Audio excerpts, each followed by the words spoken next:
Okay guys, so I've just got back from the Oculus Connect 4 event, and obviously was at the keynote this morning where all the major announcements happened, and then also got to try a load of really cool demos with some other VR YouTubers, such as Caleb from Reality Check VR and Curtis from C-Top.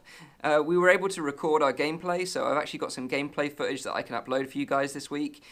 Games such as Brass Tactics, Marvel United, and also the new Killing Floor Incursion Wave mode.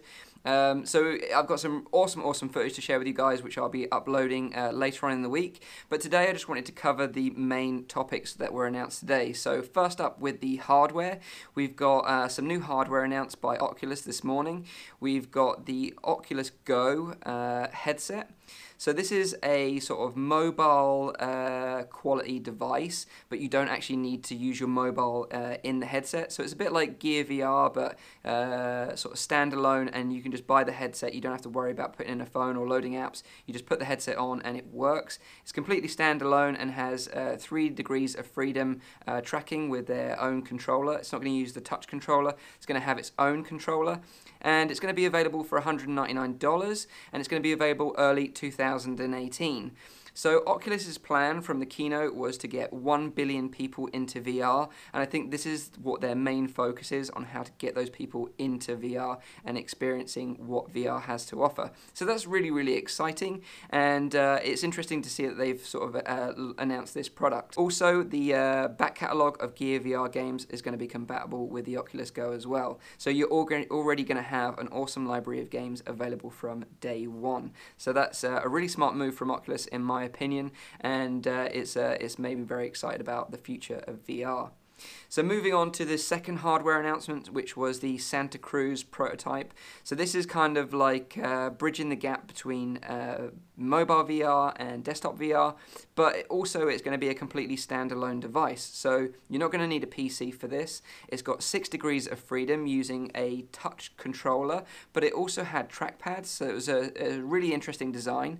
And that's going to be, like I say, completely standalone, so you're not going to need a PC. It's got inside-out tracking, so you're not going to have to worry about external sensors or anything like that, which again is really cool, and definitely kind of the way the industry is going right now, especially with what Microsoft are doing with the mixed reality platform. So with the Santa Cruz project headset, I don't know if it's going to be finally called the Santa Cruz, we're not quite sure yet, but they're talking about getting them to developers next year, so they haven't given a time frame or anything like that.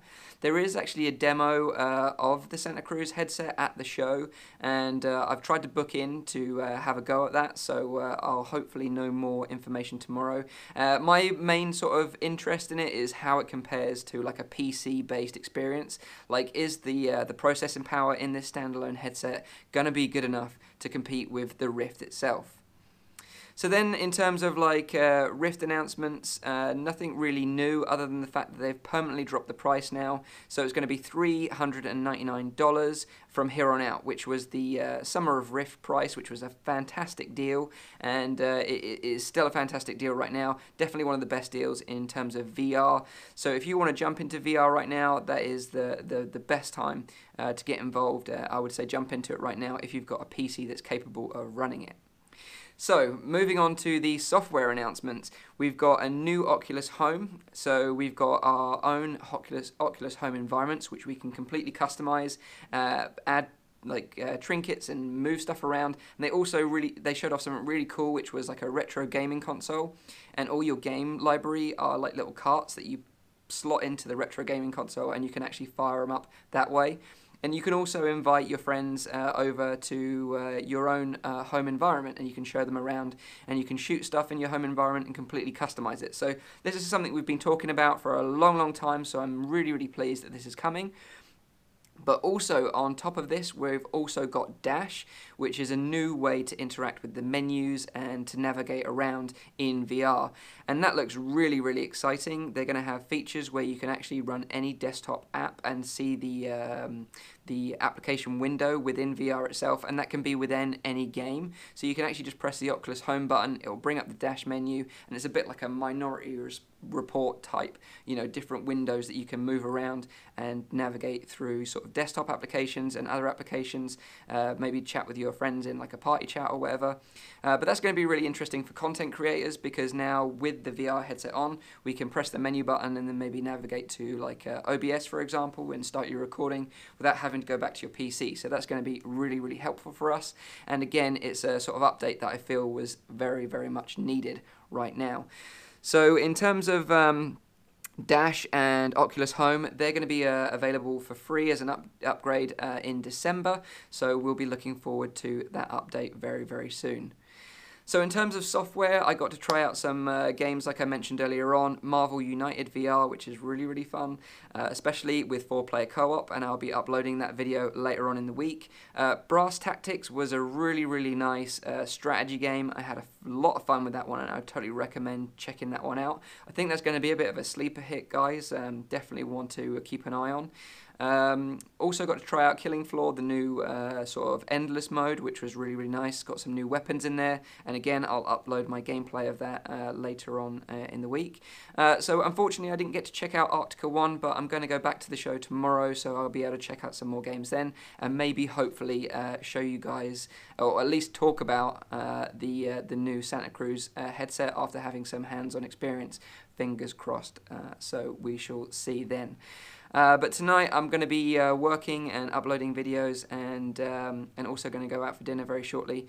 So I hope you guys have enjoyed this very quick summary of the main topics that come out of Oculus Connect 4 this year. And I'm going to be going back to the show tomorrow to experience some more bits and pieces and meet up with some developers and talk a bit more about the industry and how we can all help it grow together. So guys, I will end this video there. I hope you guys have enjoyed it. I hope you guys are happy with these announcements. I think it's really great what Oculus are doing right now, and I think it's a great step forward to get more people into VR, which is exactly what the industry needs right now. So guys, let me know in the comments down below what you think of these announcements. Is there something really exciting that interests you, or is there something you're a bit disappointed about? You know, are you a bit upset maybe they didn't release a higher resolution headset or a wider field of view headset like the Pimax or anything like that?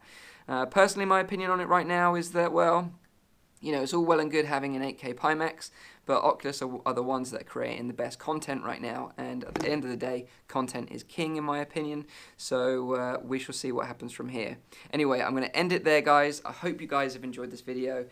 Thanks again for watching, and as always, I'll see you on the next one. Cheers.